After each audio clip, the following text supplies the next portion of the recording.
SCHD just hit a 15% total return in the first 7 weeks of 2026. Meanwhile, the Nasdaq is down 6%.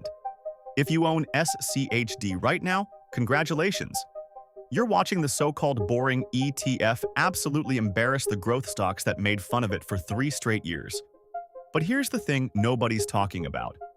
On March 23rd, SCHD goes through its annual Reconstitution. And based on the data I've been analyzing, some of your biggest holdings could be on the chopping block. Now the question is that a good thing or a bad thing? Because historically, these reconstitution changes have been a mixed bag. Sometimes brilliant, sometimes painful. Remember when they kicked out Broadcom right before it ripped another 55%? Yeah, that one still stings. But this year might be different. And by the end of this breakdown, you'll know exactly which stocks are most likely to be removed, which sectors could get trimmed, and whether these changes might actually set SCHD up for an even stronger run through the rest of 2026. Quick disclaimer.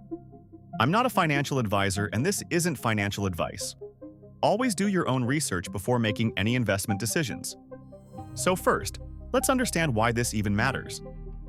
SCHD tracks the Dow Jones US Dividend 100 Index. It's not a fund where some manager is picking stocks based on gut feeling. It's rules-based. Every March, the index reruns its screens and rebuilds the portfolio based on 4 specific quality attributes: cash flow to total debt, return on equity, dividend yield, and 5-year dividend growth rate. Think of it like a job performance review for 100 companies. And every year, some of them get fired. Right now, SCHD is managing about $84 billion in assets. It's trading around $31.50 per share with a yield of roughly 3.4% and an expense ratio of just 0.06%. The top 10 holdings make up about 42% of the entire fund. And here's where it gets interesting. 4 of the top 5 holdings are currently over the 4% individual cap that gets enforced during Reconstitution. That likely means forced selling could be coming, because the index has rules it needs to follow. Let me walk you through who's most at risk. Starting at the top, Lockheed Martin, and it's currently sitting at 4.8% of the fund, the single largest position. Defense stocks have absolutely skyrocketed over the past year as global defense spending surged. Great for Lockheed shareholders, not great for staying under that 4% cap. This one probably isn't getting removed. It might just get trimmed back down to 4%. Same story with ConocoPhillips at 4.2% and Chevron at 4.2%. Both energy names, both over the cap, both likely getting haircuts. But here's where the real action is. The outright removals. Based on running the quality screens, cash flow to debt, ROE, yield, and dividend growth, there's a group of stocks that appear to have failed multiple filters. And when you fail more than one, historically, that's meant you're basically packing your desk. Ford Motor appears to be at the top of that list. Ford has been struggling with both return on equity and cash flow to total debt. Their massive EV transition has been burning through cash at an alarming rate. When you're spending billions trying to compete with Tesla while your traditional auto business is under pressure, something's got to give. And based on the data, SCHD's quality screens may not be kind to Ford this time around. Then there's Amcor, a packaging company that's been dealing with declining volumes. Despite a recent dividend hike, the composite profitability score may not be cutting it anymore. FMC Corporation. Similar situation. High debt plus falling cash flow could mean a failing grade on the quality screens. And Inspirato is another one that's been flagged as potentially falling out of the top 100 rankings entirely. Now, those are the names I'm fairly confident about.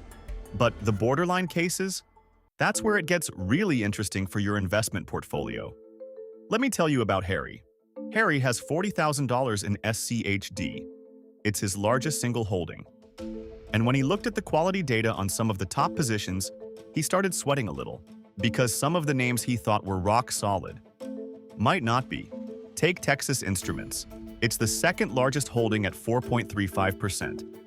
On the surface, it looks great. Legendary semiconductor company. decades of dividend increases. But here's the number that should concern you. Its payout ratio has climbed to nearly 200% of free cash flow. That means it's paying out almost twice what it generates in free cash.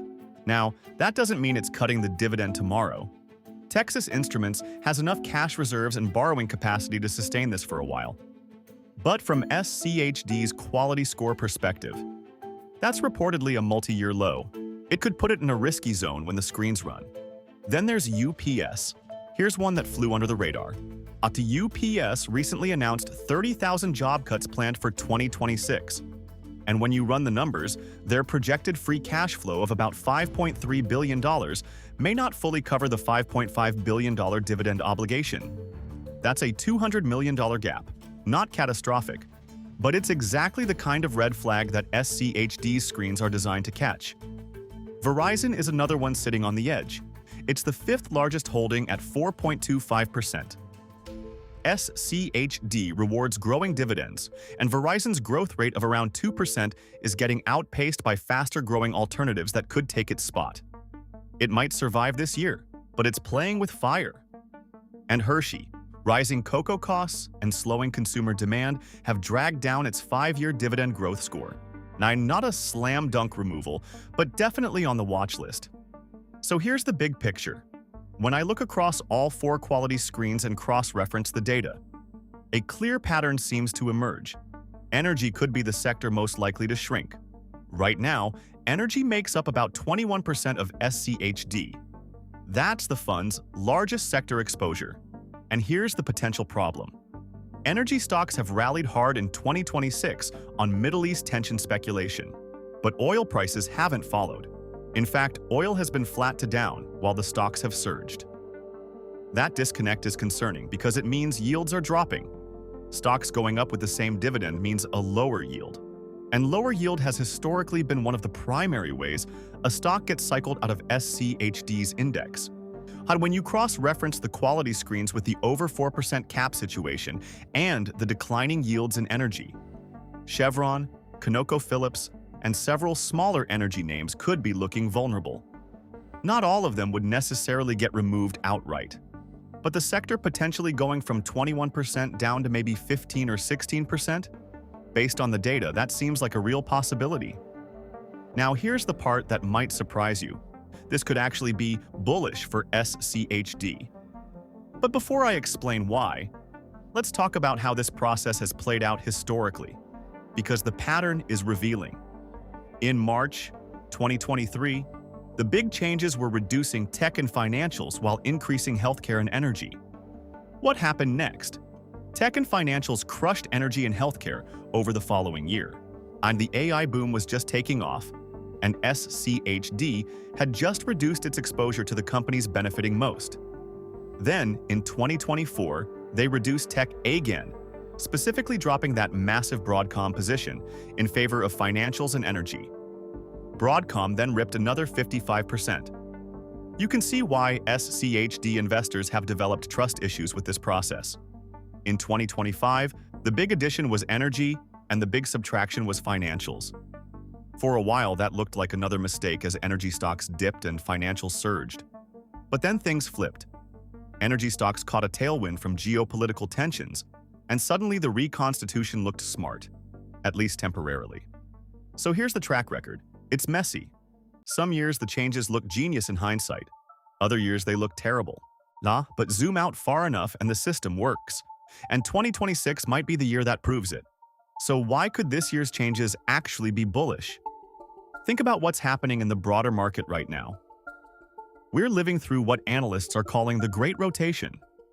Tech stocks that dominated for 3 years are getting crushed. Microsoft is down. Nvidia entered a bear market. Software companies like Salesforce and ServiceNow have plunged over 60% from their highs. Meanwhile, value stocks, dividend growth stocks, consumer staples, healthcare, they're on an absolute tear. SCHD is up about 15% year-to-date, while the S&P 500 is barely positive. That's not a typo. The boring dividend ETF is crushing the broad market in 2026. And with the Reconstitution potentially trimming overvalued energy exposure and replacing it with higher quality names in healthcare, consumer staples, or industrials. SCHD holders might actually end up with a stronger fund after March 23rd. Remember the Broadcom situation from 2024? Everyone was furious when it got removed. Why? But the flip side of that trade was that SCHD replaced it with higher yielding, more stable companies. And in a year where tech eventually pulled back hard, which is exactly what's happening right now, those replacements are looking pretty smart in hindsight. The index screens are designed to do one thing: find companies that have the potential to pay high dividends, grow those dividends, and sustain them for years. When a stock's yield drops because its price ran too far too fast, removing it isn't punishment, it's discipline. And that discipline is what has historically made SCHD's formula work over full market cycles. Let's go back to Harry for a second. After looking at all this data, here's what he decided. He's not selling his SCHD before the Reconstitution. Because the changes, even the painful ones, are the entire reason the system works. The Dow Jones US Dividend 100 Index has back-tested data going all the way back to 1999. And over that 26-year period, it delivered roughly 10.5% annualized total returns versus about 8.2% for the S&P 500. That outperformance likely didn't happen, despite the reconstitutions. Many analysts believe it happened because of them. Here's how Harry thinks about it now. SCHD is currently trading at about 18 times earnings. The S&P 500, 23 to 27 times. That discount alone tells you something. You're getting high-quality dividend growth companies at a significant valuation advantage. And with the Fed potentially cutting rates at least twice in 2026, according to recent projections, that backdrop historically favors exactly the kind of stocks SCHD holds. Lower rates reduce financing costs for capital-intensive businesses. They make dividend yields more attractive relative to bonds. And they tend to drive capital into value-oriented sectors like healthcare, consumer staples, and industrials, three sectors that could see increased allocation after the Reconstitution. Harry also looked at the dividend math. SCHD's 10-year compound interest rate on dividends, meaning the annualized growth of the dividend itself, is nearly 11%. Even the more conservative 3-year rate is above 7%. Combined with a starting yield near 4%, that puts the Chowder score, yield plus growth, in very attractive territory for long-term wealth building.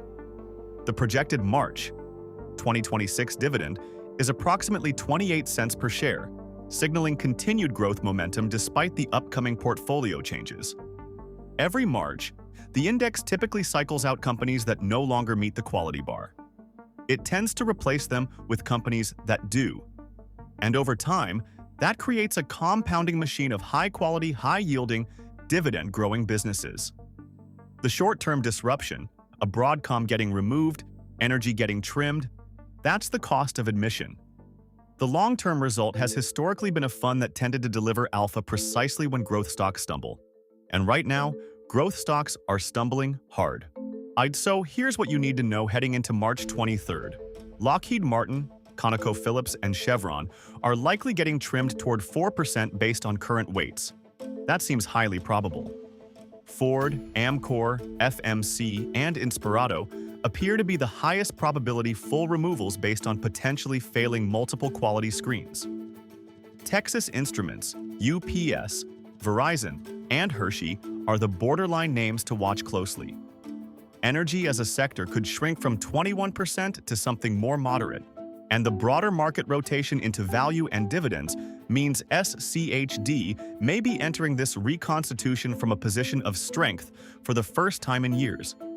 The fund that many people counted out after 2024 and 2025 has been beating the broad market so far in 2026. And the upcoming reconstitution, the same process that's frustrated investors before, might actually be the catalyst that keeps this momentum going. For SCHD holders, the message is clear. Trust the system. The screens exist for a reason. The removals exist for a reason. And while nobody likes watching a holding get cut, the historical data suggests that over full market cycles, this disciplined approach has tended to outperform many of the alternatives. If you want to see which dividend ETFs could complement SCHD in your retirement planning strategy, especially during this value rotation, I broke that down in this video right here. And if this changed how you think about passive income and the upcoming Reconstitution, drop a comment below. I read every single one.